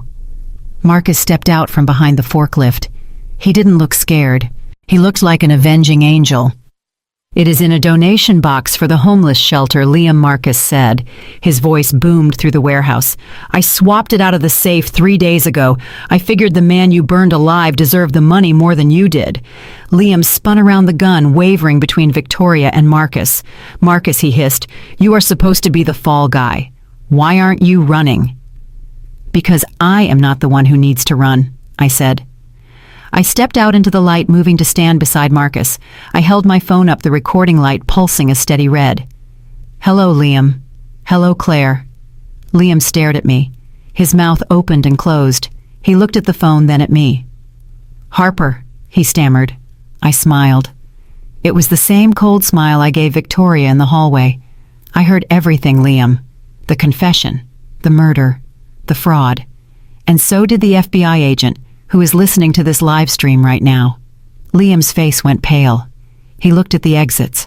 You are bluffing, Claire screeched. She is bluffing, Liam. Shoot them. Liam tightened his grip on the gun. He raised it toward me. Give me the phone, Harper, he growled. Give it to me, or I will put you in the ground next to that hobo. I didn't flinch. I looked him dead in the eye. You can shoot me, Liam, but you cannot shoot the cloud. The evidence is already gone. It is processed. It is backed up. And look, I pointed toward the open bay door of the warehouse. In the distance, the silent flashing blue lights of police cruisers were flooding the terminal. No sirens. They had approached quietly, just like I asked. Liam looked out. He saw the blockade forming.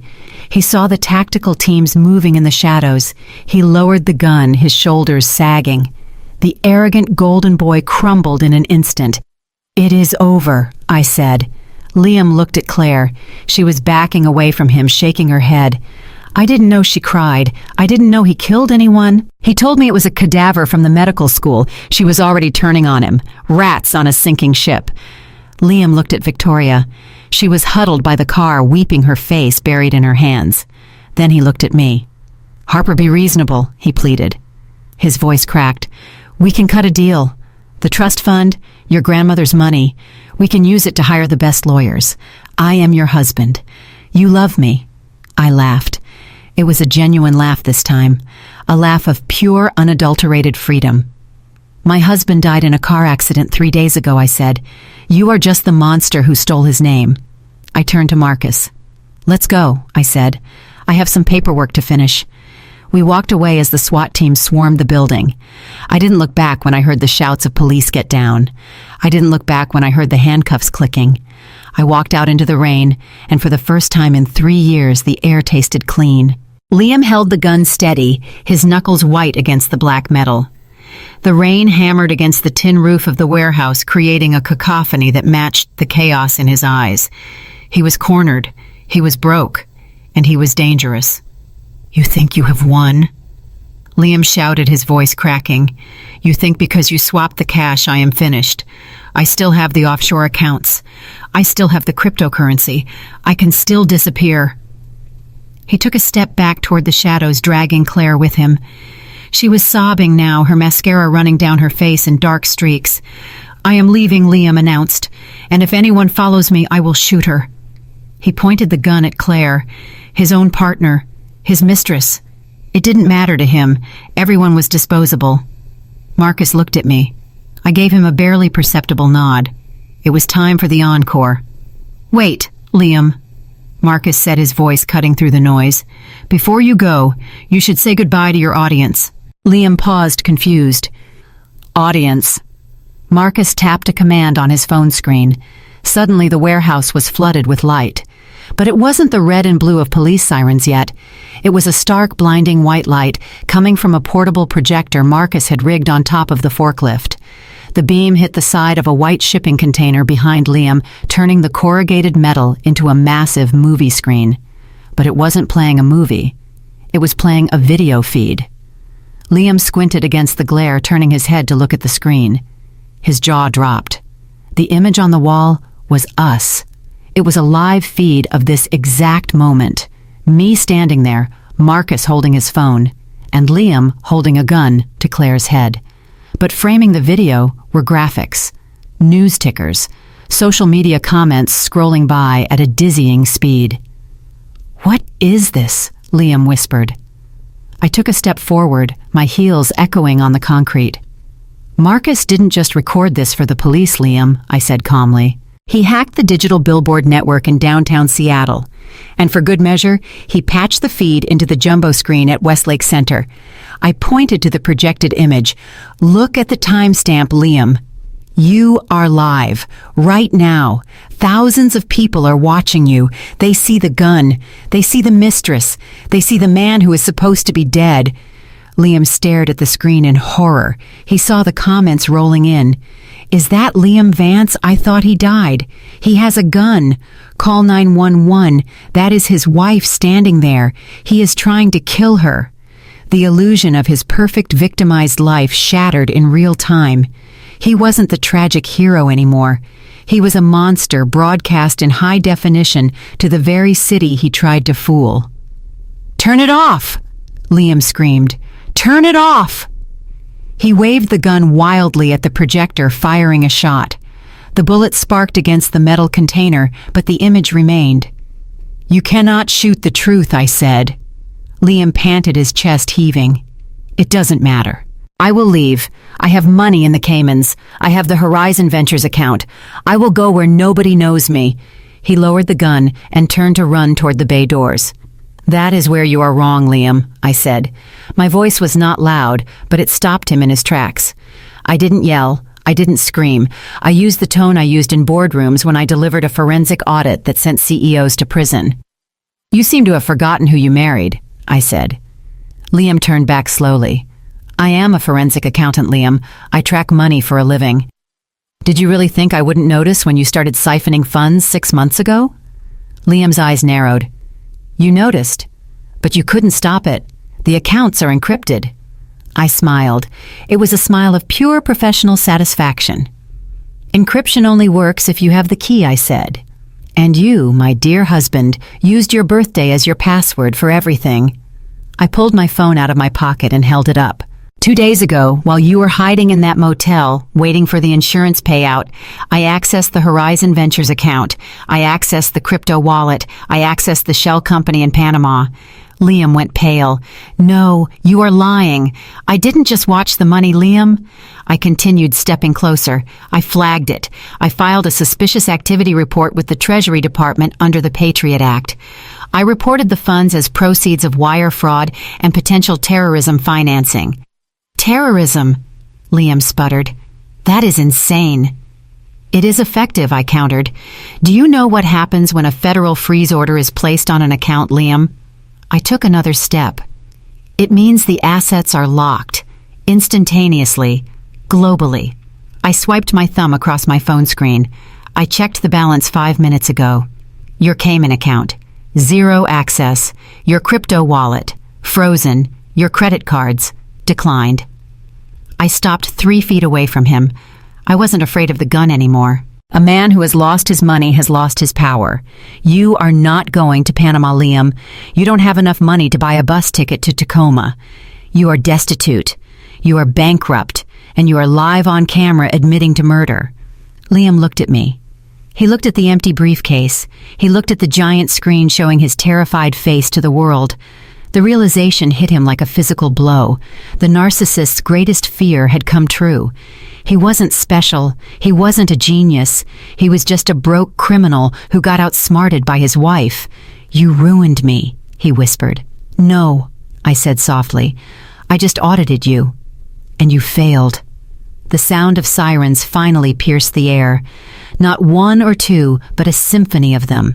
The flashing blue lights from outside intensified, flooding the warehouse with a chaotic strobe effect. Police dropped the weapon.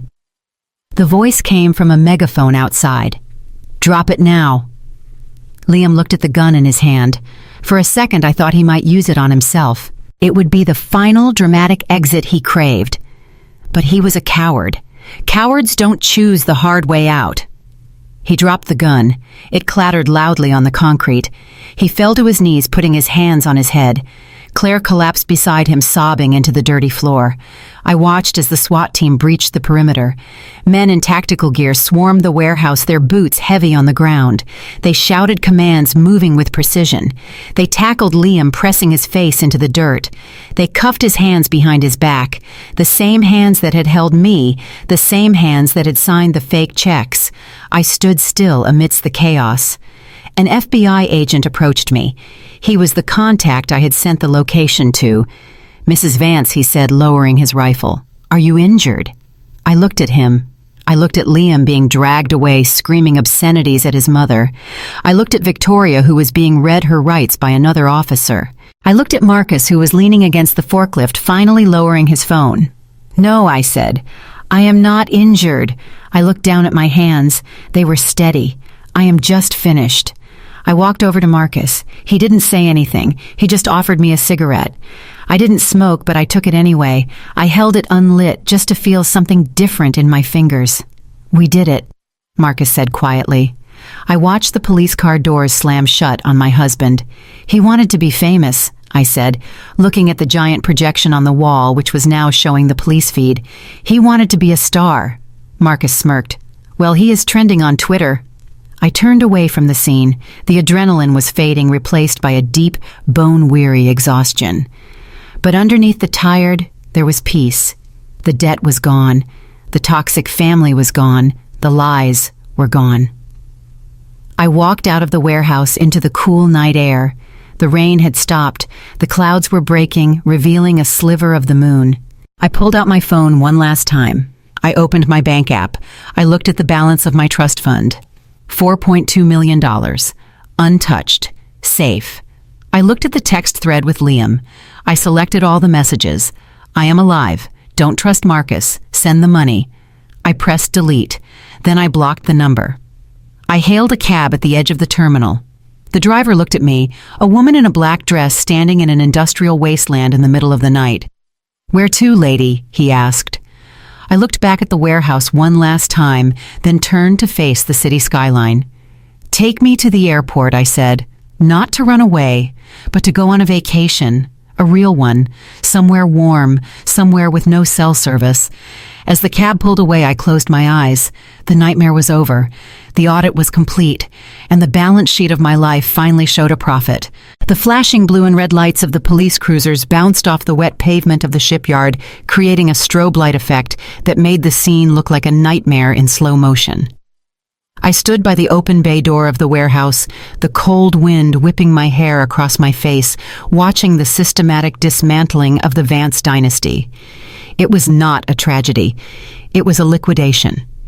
And just like any bankruptcy proceeding I had ever managed, it was messy, loud, and completely unavoidable. Liam was the first to fall. The man who had walked down those metal stairs like a king just 10 minutes ago was now face down in a puddle of oil and dirty rainwater. 2 SWAT officers were on top of him, their knees pressing into his back to subdue him. He wasn't fighting like a man. He was thrashing like a child who had been told no for the first time in his life. "Get off me!" Liam screamed, his voice cracking with hysteria. "Do you know who I am? I am a victim here. My wife is crazy. She set me up. That video is deepfake. It is AI generated." The officer nearest to his head didn't even blink. He grabbed Liam's wrist and wrenched it behind his back. The sound of the handcuffs clicking shut was the sweetest sound I had heard in 3 years. It was a sharp metallic snap that signaled the end of the gaslighting. "You have the right to remain silent," the officer recited, his voice bored and routine. "Anything you say can and will be used against you in a court of law," I shouted. Liam roared, trying to lift his head from the mud. "I want my lawyer. Call Henderson. He will sue this entire department." "Henderson won't help you, Liam," I thought to myself. "Henderson handles probate law and estate planning. He doesn't handle capital murder and federal wire fraud." An FBI agent walked over to where Liam was pinned. He held up a plastic bag containing the gun Liam had dropped. "Liam Vance," the agent said, his voice cutting through Liam's screaming. "You are under arrest for the first-degree murder of an unidentified male on October 12th. You are also charged with insurance fraud, wire fraud, identity theft, and money laundering." "Murder," Liam sobbed. "It wasn't murder. I told you. He was nobody. He was just a tool." I watched as they hauled him to his feet. His designer leather jacket was ruined, smeared with grease. His face was scraped and bleeding. He looked wild, his eyes darting around frantically until they landed on me. "Harper," he pleaded. The aggression was gone, replaced by a desperate, manipulative whimper. "Harper, baby, tell them. Tell them I was under stress. Tell them I had a breakdown. We can plead insanity. You can testify for me." I looked at him. I looked at the man I had shared a bed with, the man I had cooked dinner for, the man who had looked me in the eye and lied every single day. I took a slow, deliberate step forward. "I am going to testify, Liam," I said, my voice carrying over the sirens. "I am going to testify to every single dollar you stole. I am going to testify to every text message you sent terrorizing me. And I'm going to testify that you were perfectly sane when you decided to burn a human being alive for a payday." They shoved him into the back of a squad car. He slammed his head against the window, screaming my name, but the sound was muffled as the heavy door slammed shut. While Liam was being processed, the other rat was trying to flee the ship. Claire had taken advantage of the chaos to try and slip away. She had backed into the shadows of the shipping containers, kicking off her high heels to run faster. I saw her dart toward the perimeter fence, looking for a gap, looking for a way out. She didn't get far. A K-9 unit was waiting at the north exit. The German Shepherd barked a deep, guttural sound that made Claire freeze in her tracks. 2 officers emerged from the darkness, flashlights blinding her. "Get on the ground," they shouted. Claire didn't get on the ground. She threw her hands up, putting on her best performance of the innocent damsel. "Please," she cried, her voice high and shrill. "I am a victim. He kidnapped me. He forced me to come here. I didn't know anything about the murder. I swear." She was playing the role I had played for years, the helpless woman. But she lacked the conviction, and she certainly lacked the evidence. An officer grabbed her arm and spun her around. "Claire Reynolds," the officer said, "we have you on a live stream aiding and abetting a fugitive. We have your digital footprint on the blackmail emails sent to Mrs. Vance. You are under arrest for conspiracy to commit murder, extortion, and obstruction of justice." "No," Claire shrieked as the cuffs went on. "I am not a criminal. I own property. I am a respectable business owner." "Harper." She saw me standing by the police line. "Harper, tell them I am your sister. You cannot let them arrest your sister." I walked over to where they were holding her. She looked pathetic. Her red dress was torn, her makeup smeared. She looked at me with entitled eyes, expecting me to save her because blood is thicker than water. But blood is also sticky and messy, and I was done cleaning it up. "You stopped being my sister the moment you slept with my husband, Claire," I said coldly. "And you became my enemy the moment you demanded $500,000 to tell me where his body was." I looked at the officer holding her. "Make sure you check her phone," I told him. "She has a folder named Leverage. It contains illegal recordings she made of her other clients. You might find some more charges in there." Claire's face went white. She knew I knew. She lunged at me, spitting, but the officer dragged her away toward the waiting transport van. 2 down, 1 to go. Victoria Vance was not running. She was not fighting. She was standing by her Mercedes, clutching the hood ornament as if it were a religious artifact. She was watching her son being driven away, and her face was a mask of pure, unadulterated shock. But it wasn't the shock of a grieving mother. It was the shock of a woman who realizes her social standing has just been incinerated. An officer approached her.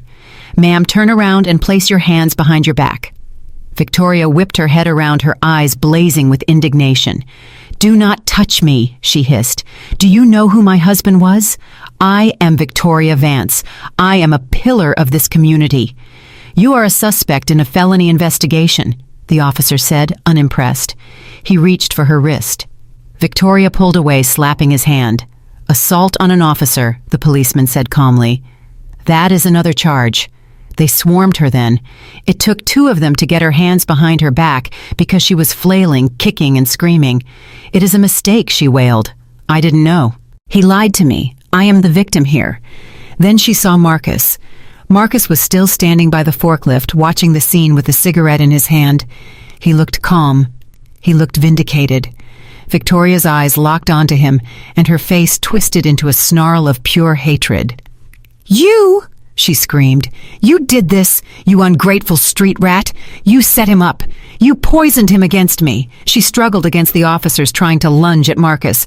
"Tell them, Marcus! Tell them this is your fault! You were always jealous of Liam. You wanted his life!" Marcus didn't flinch. He didn't yell back. He just took a drag of his cigarette and exhaled a plume of smoke into the night air. "I didn't want his life, Victoria," Marcus said, his voice low, but carrying perfectly in the silence between sirens. "I just wanted you to stop destroying mine." Nobody listened to her. The police didn't care about her accusations. To them, she was just another accomplice in a high-profile murder case. They shoved her into the back of a separate cruiser. Through the window, I could see her still shouting, her mouth moving silently, blaming everyone but herself and her golden child. The flashing lights began to fade as the convoy of police cars started to leave the terminal.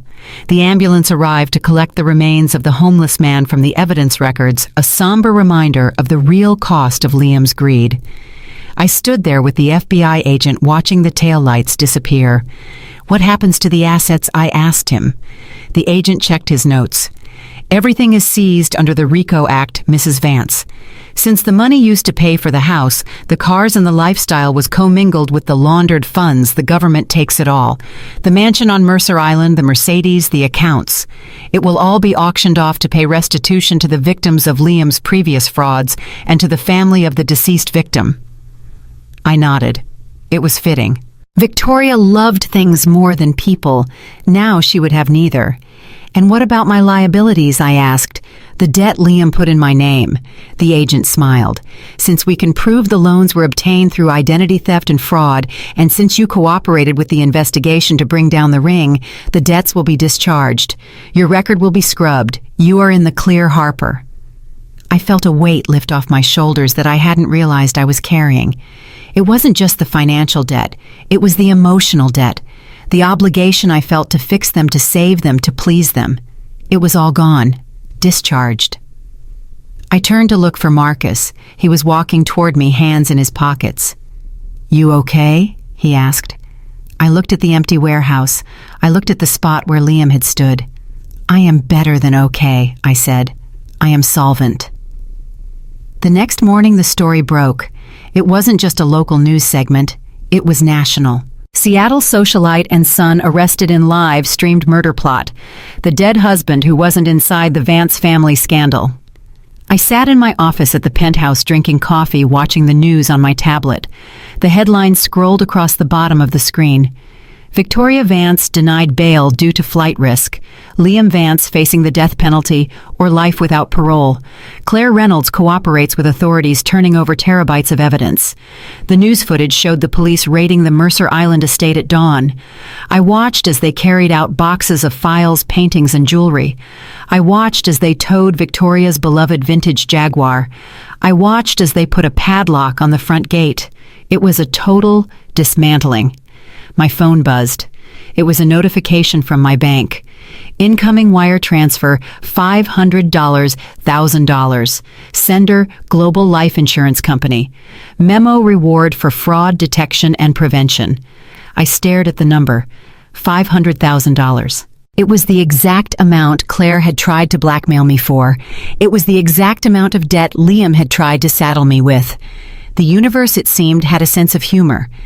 And it also had a very strict accounting system. I transferred 50% of the money to an account I had set up for Marcus. He wanted to start his own cybersecurity firm. He deserved the capital. Then I closed the laptop. I walked to the window and looked out at the city. The rain had stopped and the sun was breaking through the clouds, illuminating the Space Needle. The Vance family thought they were the kings of this city. They thought they were untouchable. They thought people like me and Marcus were just background characters in their glorious story. They forgot the most basic rule of business. Assets are only valuable if they are real. And liabilities, well, liabilities eventually have to be written off. I took a deep breath, filling my lungs with the clean, expensive air of my penthouse. My name is Harper. I am 31 years old. I am a widow. I am a multimillionaire. And I am finally completely free. 6 months had passed since the night at the warehouse. The Seattle rain had finally given way to a crisp golden summer. I sat in the corner office of my new firm, looking out at the skyline. The sign on the frosted glass door didn't say Vance Estate anymore. It read, Harper Jane Forensic Accounting. I wasn't hiding in a back room auditing tax returns anymore. I was the CEO. My face had been on the cover of Forbes last month under the headline, The Widow Who Audited a Murder Ring. Business was booming. Every high net worth individual in the Pacific Northwest wanted me to check their books, terrified that their spouses might be pulling a Liam on them. There was a knock on the door. It opened before I could answer. Marcus walked in. He looked different. The haunted look in his eyes was gone, replaced by a sharp, confident glint. He was wearing a tailored navy suit that cost more than the car he used to live in. He held 2 cups of coffee from the artisanal place down the street. "Morning, partner," he said, setting a latte on my desk. "Morning, Marcus," I replied, taking a sip.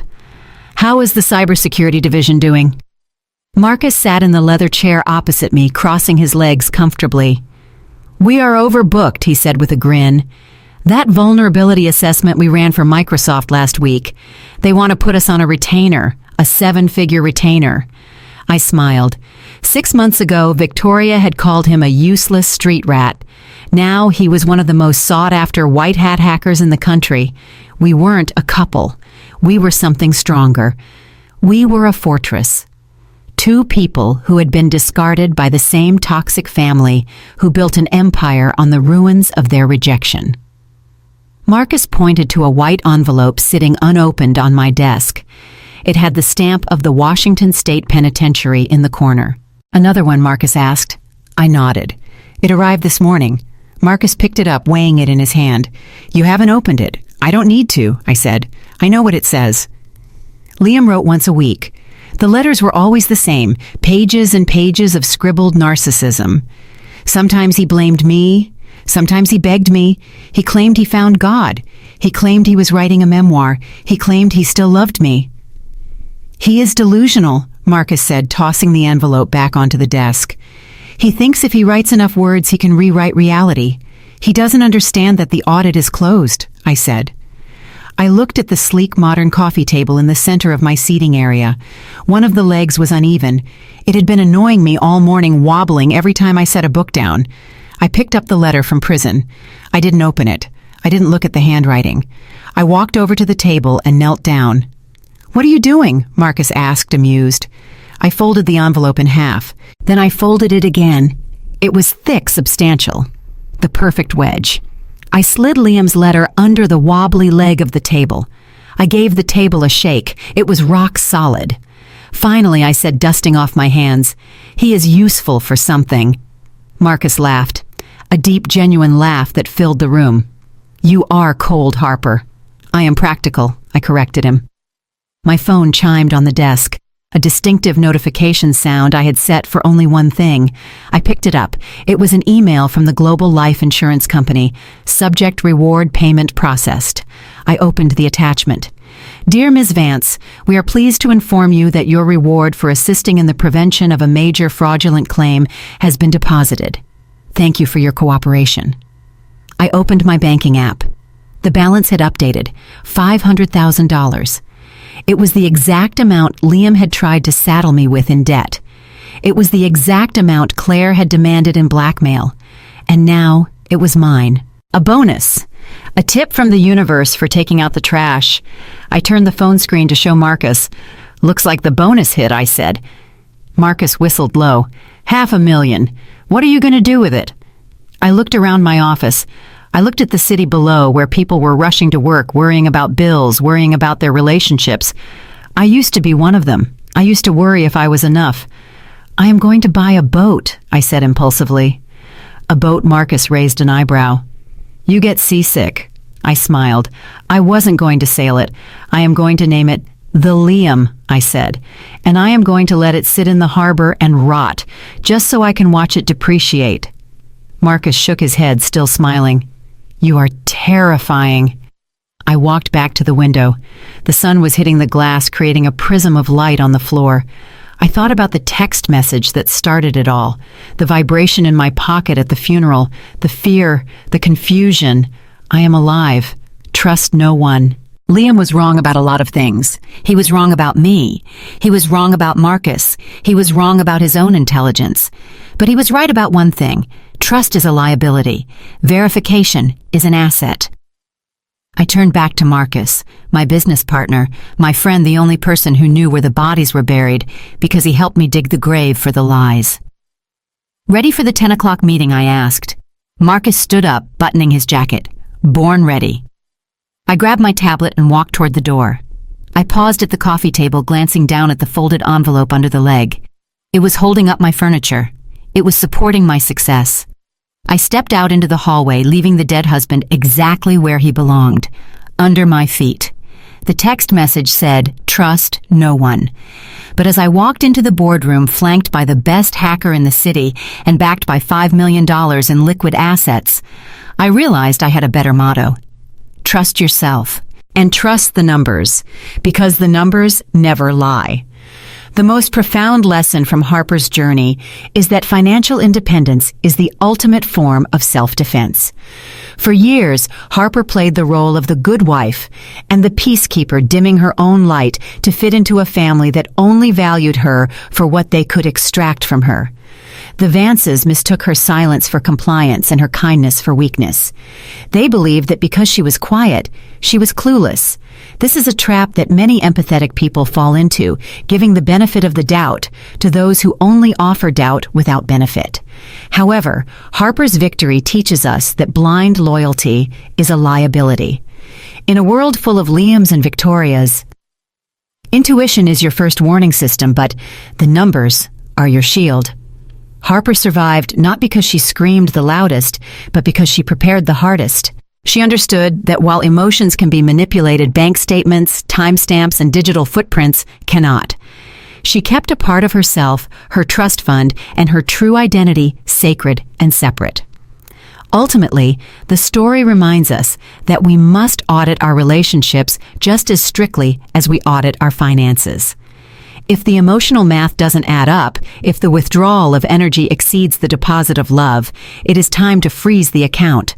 The best revenge wasn't seeing Liam in handcuffs. It was Harper walking away with her assets, her sanity, and her future completely unencumbered. Freedom isn't given.